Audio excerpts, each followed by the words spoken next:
அனைவருக்கும் அன்பு வணக்கம். ஃபண்டமெண்டல் ஆஃப் ஜியோகிராஃபில புவியியலின் அடிப்படைகள் அப்படிங்கிற சப்ஜெக்ட்ல தீம்ஸ் ஆஃப் ஜியோகிராஃபி, அதாவது புவியியலின் கருப்பொருட்கள், அதை தான் நம்ம பார்க்க போறோம். சோ இந்த வீடியோ புதுசா பார்க்கறவங்களுக்காக இது வரைக்கும் நம்ம என்ன பார்த்தோம் அப்படிங்கறத நம்ம பார்த்துடலாம்.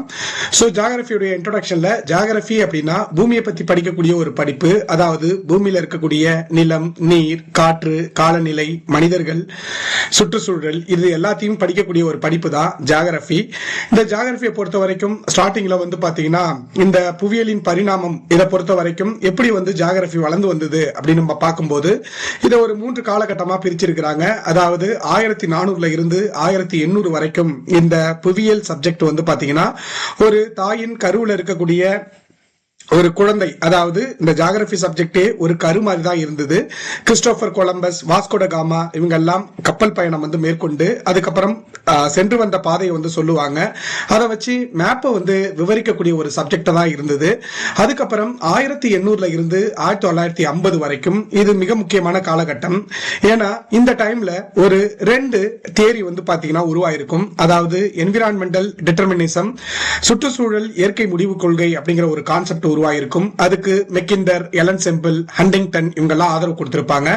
அதுக்கப்புறம் பாசிபிலிசம், தேர்வு முதன்மை கொள்கை அப்படிங்கிற ஒரு தேரி பாத்தீங்கன்னா உருவாயிருக்கும். விட்டல் டி லாப்பிலேஜ் அப்படிங்கிறவரு சப்போர்ட் பண்ணிருப்பாரு. அப்படின்னா என்ன எல்லாமே நம்ம டீடைலா ப்ரீவியஸ் வீடியோல நம்ம போட்டிருக்கோம். அதுக்கப்புறம் 1950க்கு அப்புறம் பாத்தீங்கன்னா இந்த ஜியோகிராஃபி பாத்தீங்கன்னா அடுத்த கட்ட வளர்ச்சிக்கே போனுச்சு. அதாவது குவான்டிடேட்டிவ் ரெவல்யூஷன், அளவீடு புரட்சி அப்படின்னு சொல்லுவாங்க. அந்த அளவீடு புரட்சியை பொறுத்த வரைக்கும் ஜியோகிராஃபியை பொறுத்த வரைக்கும் சயின்ஸ், அதுக்கப்புறம் மேத்தமேட்டிக்ஸ், ஸ்டாட்டிஸ்டிக்ஸ், அதுக்கப்புறம் இது எல்லாத்தையும் யூஸ் பண்ணி மேப்பை பாத்தீங்கன்னா பெரிய லெவல்ல, விஷுவல் லெவல்ல பாத்தீங்கன்னா உருவாக்கி இருந்தாங்க. அது இல்லாம பாத்தீங்கன்னா geographical information system, remote sensing technology இதெல்லாம் வந்ததுக்கு அப்புறம் ஜியோகிராஃபி அடுத்த பரிணாம வளர்ச்சிக்கே போனது அப்படின்னு சொல்லியிருப்போம். இது எல்லாத்தையும் நம்ம பேசியாச்சு. இன்னைக்கு நம்ம பார்க்க போறது என்னன்னு கேட்டீங்கன்னா தீம்ஸ் ஆஃப் ஜியோகிராஃபி, அதாவது புவியியலின் கருப்பொருட்கள். ஃபர்ஸ்ட் தீம்ஸ்னா என்ன அப்படின்னு பார்க்கும்போது இந்த ஜியோகிராஃபியை படிக்கிறதுக்கு தேவைப்படக்கூடிய கருவிகளை தான் தீம்ஸ் அப்படின்னு சொல்லுவாங்க. அதாவது இது எல்லாத்தையும் வச்சுதான் நம்ம ஜியோகிராஃபி சப்ஜெக்டையே புரிஞ்சுக்க முடியும் அப்படிங்கிறது தான். இந்த மாதிரி புவியியலின் கருப்பொருட்களை பொறுத்த வரைக்கும் இந்த புவியியலின் கருப்பொருட்கள் 5 தான். ஆனா அதுக்கு ஒரு 4 மரபுகள் பாத்தீங்கன்னா பயன்பட்டது. இன் ஷார்ட், சிம்பிளா சொல்லணும்னா புவியியலுக்கு ஜியோகிராஃபி சப்ஜெக்டுக்கு 4 மரபுகள் இருக்கு. எத்தனை கருப்பொருட்கள் இருக்குன்னா 5 தீம்ஸ் பாத்தீங்கன்னா இருக்கு. ஓகேங்களா?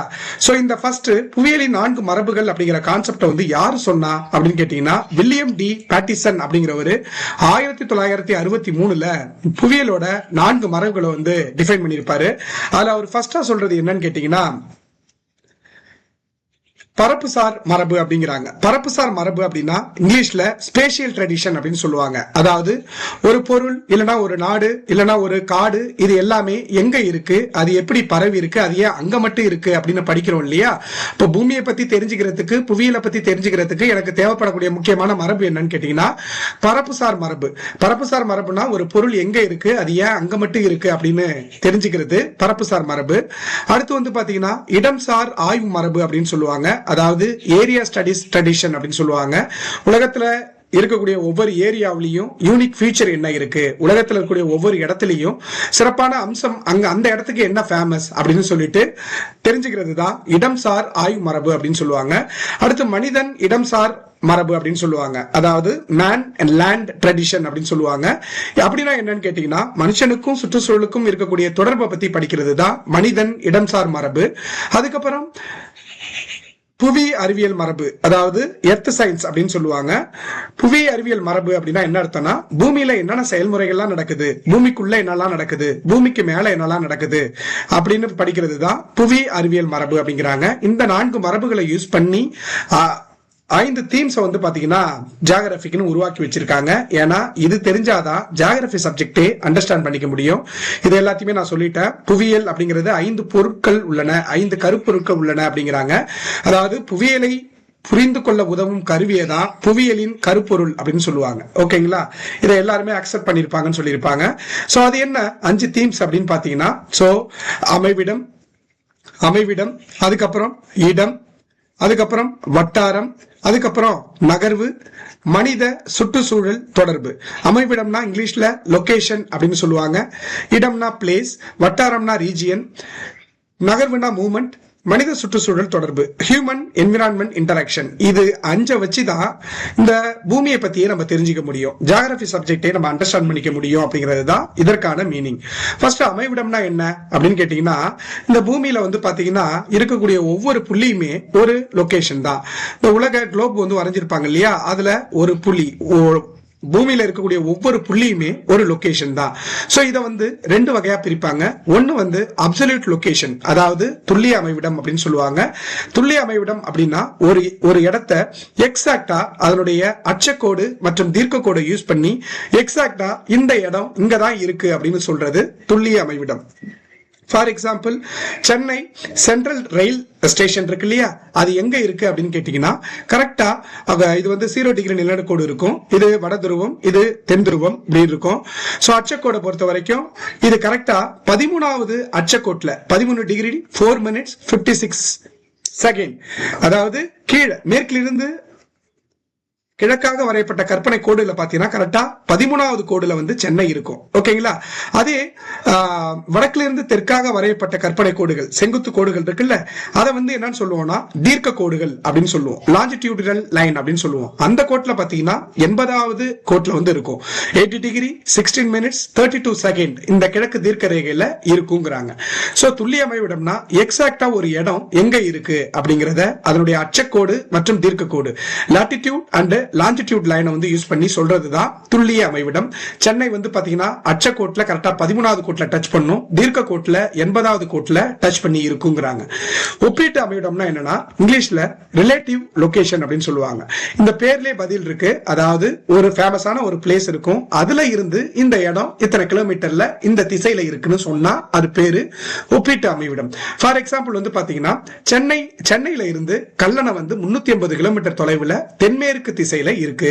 சென்னையில இருந்து தென்மேற்குல சவுத் வெஸ்ட் 350 கிலோமீட்டர் தூரத்துல இருக்கிறது தான் கல்லணை அப்படின்னு சொன்னா அதுக்கு பேரு ஒப்பீட்டு அமைவிடம். ஓகேங்களா, அடுத்து இடம்னா என்ன, பிளேஸ்னா என்ன அப்படின்னு கேட்டீங்கன்னா, ஒரு பகுதியில எல்லாமே இருக்கு. ஓகேங்களா, ஃபார் எக்ஸாம்பிள் மலைகள், பீடபூமிகள், நல்ல மண்ணு, ஓகேங்களா, சோ நிறைய பில்டிங், பார்க்ஸ், பிரிட்ஜ், இது எல்லாமே இருக்கு அப்படின்னா அதை தான் ஒரு இடம் அப்படின்னு நம்ம சொல்லுவோம். இங்கிலீஷ்ல பிளேஸ் அப்படின்னு நம்ம சொல்லுவோம். அப்ப எல்லாவற்றையும் தன்னகத்தே கொண்டுள்ள ஒரு பகுதியை தான் இடம் அப்படின்னு சொல்லுவாங்க. சோ ஓகேங்களா, சோ அந்த இடத்துக்கும் ஒரு இடத்துக்கும் இன்னொரு இடத்துக்கும் வேறுபடுத்தி காட்டக்கூடிய மிக முக்கியமான தன்மைகள் வந்து பாத்தீங்கன்னா இருந்ததுன்னா, ஒரு இடத்துக்கும் இன்னொரு இடத்துக்கும் அந்த பிரிச்சு காட்டக்கூடிய இந்த இடத்துல இதான் ஃபேமஸ் அப்படின்னு நம்ம சொல்லுவோம். ஃபார் எக்ஸாம்பிள் காஷ்மீர்ல வந்து ஆப்பிள் ஃபேமஸ் அப்படின்னு நம்ம சொல்றோம் இல்லையா, மகாராஷ்டிரா ஆரஞ்சு வந்து ஃபேமஸ் அப்படின்னு நம்ம சொல்றோம். இந்த மாதிரி எக்ஸாம்பிள். ஓகேங்களா, சோ ஒரு இடத்துல இருந்து இன்னொரு இடத்துல கம்பேர் பண்ணி அதனுடைய தனித்துவ தன்மைகளை கொண்டிருக்கக்கூடிய ஒரு இடத்தை தான், ஒரு பகுதியை தான் பிளேஸ் அப்படின்னு சொல்லுவாங்க. ஓகேங்களா, அடுத்து பாத்தீங்கன்னா இடப்பெயர் அப்படின்னு என்னன்னு கொடுத்திருக்காங்க. இடப்பெயர்னா என்ன அப்படின்னா, நிலத்தோற்றத்தின் அடிப்படையில் உருவான இடத்தோட பெயரை இடப்பெயர் அப்படின்னு சொல்லுவாங்க. நிலத்தோற்றம்னா என்னது, இப்படி. ஓகேங்களா, சோ இந்த மாதிரி நீட்டுக்கா இருந்தா அத மலை அப்படின்னு நம்ம சொல்லுவோம். இதே டக்குன்னு டேபிள் போட்ட மாதிரி இருந்ததுன்னா அதை பிளாட்டியூஸ் அப்படின்னு நம்ம சொல்லுவோம். அதுக்கப்புறம் ஓகேங்களா, சோ மலைகள், பீடபூமிகள் அப்படின்னா அதனுடைய நிலத்தோற்றம் எப்படி இருக்கு, அதன் அடிப்படையில உருவான ஒரு இடத்தோட பெயரை தான் இடப்பெயர் அப்படின்னு சொல்லுவோம். அடுத்து குறியிடம்னா என்னன்னா, பொதுவா நம்ம வந்து குறியிடமா எதெல்லாம் யூஸ் பண்ணுவோம்னா, இந்த நகர்ல இந்த கட்டிடத்து LIC பில்டிங் பக்கத்துல ஒரு எம்ஜிஆர் சிலை இருக்கும், அதுக்கு பக்கத்துல அப்படின்னு நம்ம சொல்றோம் இல்லையா. அப்ப குறியிடம் அப்படிங்கிறது என்னன்னா, எந்த இடத்துல எந்த பகுதியில நகர், கட்டிடம், நினைவு சின்னம் இதெல்லாம் இருக்கோ அதை ஒரு குறியிடம் அப்படின்னு நம்ம சொல்லலாம். அடுத்த சூழ்நிலைனா என்னன்னா, ஒரு இடம் அது எங்க அமைஞ்சிருக்கு, அதை சுத்தி என்னெல்லாம் அமைஞ்சிருக்கு. ஓகேங்களா, அப்ப சூழ்நிலைனா என்னது, ஒரு இடத்தின் இட அமைப்பும், ஒரு பிளேஸ் வந்து பாத்தீங்கன்னா எங்க இருக்கு பிளஸ் அதை சுத்தி இருக்கக்கூடிய பகுதி என்ன, அதுதான் சூழ்நிலை அப்படின்னு சொல்லுவாங்க. ஓகேங்களா, அடுத்து ஹியூமன் என்விரான்மெண்ட் இன்டராக்ஷன். இதுல என்ன சொல்லியிருக்காங்கன்னா, இந்த தீமை வச்சு நம்ம என்ன தெரிஞ்சுக்கலாம்னா, மனுஷன் எப்படி சூழ்நிலையோடு செயல்படுறா, அது இல்லாம மனுஷனுடைய செயல்பாடு ஆக்டிவிட்டிஸ் சூழ்நிலையை வந்து எப்படி மாத்துது, இந்த என்விரான்மெண்ட்டை எப்படி மாத்துது அப்படிங்கறத விவரிக்குது. இத வந்து பாத்தீங்கன்னா 3 முக்கியமான மேற்கோளோட சொல்றாங்க. மனுஷன் வந்து பாத்தீங்கன்னா சில டைம்ல சார்ந்து இருக்கிறான், அதாவது சார்பு நிலையோட இருக்கிறான். சூழ்நிலையை, என்விரான்மெண்ட். ஃபார் எக்ஸாம்பிள் எதுல சூழ்நிலையில எதெல்லாம் நம்ம சார்ந்து இருக்கிறோம் அப்படின்னு கேட்டீங்கன்னா, தண்ணி, காத்து, சூரிய ஒளி, இது எல்லாத்தையும் நம்ம சார்ந்து இருக்கிறோம். இதை சார்பு நிலை அப்படின்னு நம்ம சொல்லுவோம். ஒத்து போதல் அப்படின்னா மனுஷன் பாத்தீங்கன்னா எப்படி இந்த சூழ்நிலையோடு ஒத்து போறா அப்படிங்கிறது தான். இப்ப நீங்க பாத்தீங்கன்னா துருவ பகுதியிலையும் மனுஷன் வாழ்றான், பாலைவனத்திலையும் மனுஷன் வாழ்றான். இததான் ஒத்து போதல். அப்ப சுற்றுச்சூழலோட ஒத்து போகலன்னா நம்மளால அங்க வாழவே முடியாது. இன்ஷார்ட் மனுஷன் எப்படி சூழ்நிலையோடு ஒத்து போறா அப்படிங்கறதான் ஒத்து போதல் அப்படின்னு சொல்லுவாங்க. அடுத்து மாற்றி அமைத்தல். மாற்றி அமைத்தல் என்னது? மனுஷன் எப்படி இந்த என்விரான்மெண்ட மாத்திரா அதுதான் மாற்றி அமைத்தல் அப்படின்னு சொல்லுவாங்க. இப்ப பாத்தீங்கன்னா நிலத்தடி கீழே, அதாவது நிலத்தை தோண்டி அதுல புகை வண்டி பாதை அமைத்தல், ட்ரெயின் ரூட்டை நம்ம போடுறோம். இஸ்ரேல் நாட்டுல பாத்தீங்கன்னா விவசாயம் பண்ணிக்கிட்டு இருக்கோம். இது எல்லாமே சுற்றுச்சூழலை மாற்றி அமைச்சுதான் உருவானது. ஓகேங்களா? சோ அடுத்து பாத்தீங்கன்னா இடப்பெயர்வு. இடப்பெயர்வுனா என்ன அப்படின்னு கேட்டீங்கன்னா, மூவ்மெண்ட் ஆஃப் குட்ஸ் ஒரு one place to another place அப்படின்னு சொல்லுவாங்க. இடப்பெயர்வுனா என்ன? சோ இங்கிலீஷ் மீடியத்துக்கு நான் அடுத்து முழுக்க இங்கிலீஷ் நோட்ஸை வச்சே நான் போடுறேன். இது முழுக்க ஃபார் தமிழ் மீடியத்துக்காக தான் நான் போடுறேன். ஓகேங்களா? இதுலயும் சில வார்த்தை இங்கிலீஷ்ல யூஸ் பண்ண வேண்டியதா இருக்கு. ஏன்னா சில வார்த்தைகளை நம்ம அப்படியே மீனிங் மட்டும் தெரிஞ்சுக்கிட்டோம்னா நல்லா இருக்கும். இப்போ வரக்கூடிய எல்லா எக்ஸாம்லயுமே நம்ம தெரிஞ்சுக்கிறது மட்டும் தான் முக்கியம். தயவு செஞ்சு இந்த தமிழ், இங்கிலீஷ் அப்படின்னு சொல்லிட்டு மீடியம் பார்க்காதீங்க. மீனிங் புரியுதா இல்ல அப்படின்னா கமெண்ட் பண்ணுங்க. நான் டெஃபினட்டா நான் அதை எக்ஸ்பிளைன் பண்றேன். ஓகேங்களா? இடப்பெயர்வுனா இப்போ மக்கள், பொருட்கள், கருத்துகள் இது எல்லாமே ஒரு இடத்துல இருந்து இன்னொரு இடத்துக்கு பாத்தீங்கன்னா இடம்பெயரும் வலைப்பின்னல் இருக்குல்ல, அததான் மூவ்மெண்ட் அப்படின்னு நம்ம சொல்றோம். ஒரு இடத்துல இருக்கக்கூடிய மக்கள், பொருட்கள், கருத்துகள் இது எல்லாமே ஒரு இடத்துல இருந்து இன்னொரு இடத்துக்கு நகரக்கூடிய அந்த நெட்வொர்க்கை தான் மூவ்மெண்ட் அப்படின்னு நம்ம சொல்றோம். பாரு, கிராமத்துல இருந்து நகரத்தை நோக்கி நம்ம இடம்பெயர்றோம். ஓகேங்களா? எதுக்காக? வேலை வாய்ப்புக்காக. சென்னையில பெருநகர தொடர்வண்டி பயணம் மேற்கொள்றோம், வான் பயணம் மேற்கொள்றோம், போக்குவரத்து இணைய செய்தி பரிமாற்றம் பண்ணிக்கிறோம். இதெல்லாம் இடப்பெயர்வுக்கு எக்ஸாம்பிளா சொல்லுவாங்க. ஓகே, இதுவும் நம்ம ஜியோகிராஃபில படிச்சுக்கிட்டு தானே இருக்கிறோம். டிரான்ஸ்போர்ட் அண்ட் கம்யூனிகேஷன் அப்படிங்கிற சாப்டர்ல ஜியோகிராஃபில நம்ம 10th ஸ்டாண்டர்ட்ல படிப்போம். ஓகே, அப்ப இடப்பெயர்வும் ஒரு முக்கியமான ஒரு கருப்பொருளா இருக்கு ஜியோகிராஃபி அண்டர்ஸ்டாண்ட் பண்ணிக்கிறதுக்கு. அண்ட் ஃபைனலி வட்டாரம். வட்டாரம் அப்படின்னா என்னன்னா இங்கிலீஷ்ல ரீஜியன் அப்படின்னு சொல்லுவாங்க. வட்டாரம் அப்படிங்கிறது என்னன்னா ஒருமித்த தன்மையுடைய ஒரு பகுதியை தான் வட்டாரம். ரீஜியன்னா என்னன்னா ஒரே மாதிரி இருக்கக்கூடிய ஏரியாவை தான், ஒரே மாதிரி இருக்கக்கூடிய ஒரு பகுதியை தான் ரீஜியன் அப்படின்னு சொல்லுவாங்க. ஃபார் எக்ஸாம்பிள் ஒரே மாதிரி இருக்கக்கூடிய காலநிலை, அதை ஒரு வட்டாரம் எடுத்துப்பாங்க. ஒரே மாதிரி தாவரங்கள் இருக்கக்கூடிய இடத்தை அதை ஒரு ரீஜனா எடுத்துப்பாங்க.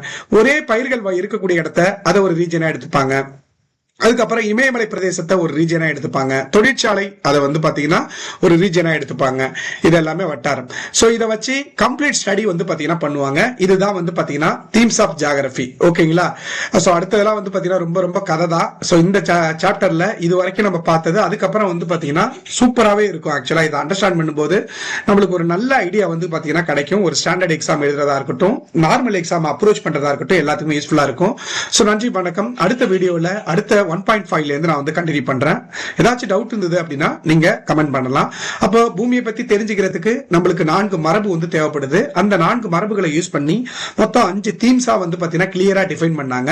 அப்ப ஜியோகிராஃபியை நம்ம தெரிஞ்சுக்கணும் அப்படின்னா நம்மளுக்கு என்னென்னலாம் தேவை அப்படின்னு கேட்டீங்கன்னா, location, place, region, movement, human and environment interaction, இது எல்லாமே தான் பூமியை பத்தி தெரிஞ்சுக்கிறதுக்கு தேவைப்படக்கூடிய முக்கியமான தீம்ஸ். ஓகேங்களா?